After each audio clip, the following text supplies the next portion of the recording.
മുളക് പൊടി ഇട്ട് കൊടുക്കാം. ഒരു ടീസ്പൂൺ, ഒരു ടേബിൾ സ്പൂൺ മുളക് പൊടി. നല്ലതുപോലെ ഇതൊന്ന് മിക്സ് ചെയ്യും. വെള്ളം ഒട്ടും ചേർക്കരുത്. എന്നിട്ട് നമ്മൾ അടച്ച് വെച്ച് വേവിക്കണം. ഇടയ്ക്കിടയ്ക്ക് ഇളക്കി നോക്കണം. നമുക്ക് ഉപ്പ് ഇപ്പോൾ ഒരു ശകലം ചേർത്ത് കൊടുക്കാം. പിന്നീട് ഞാൻ ഒരു സ്പൂൺ ഉപ്പ് ചേർത്ത് കൊടുക്കുന്നുണ്ട്.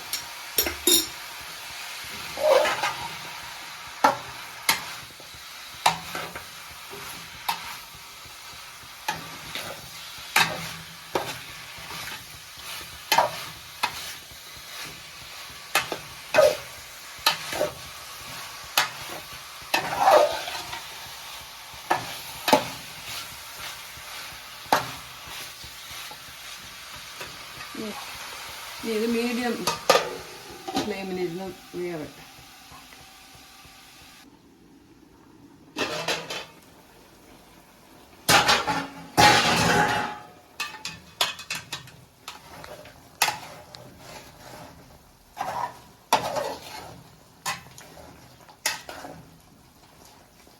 ഇതിലേക്ക് ഒരു കഷ്ണം ഇഞ്ചി, കുറച്ച് വെളുത്തുള്ളി, ഒരു 7-8 അല്ലി വെളുത്തുള്ളിയും കൂടെ ചതച്ചതിടുക.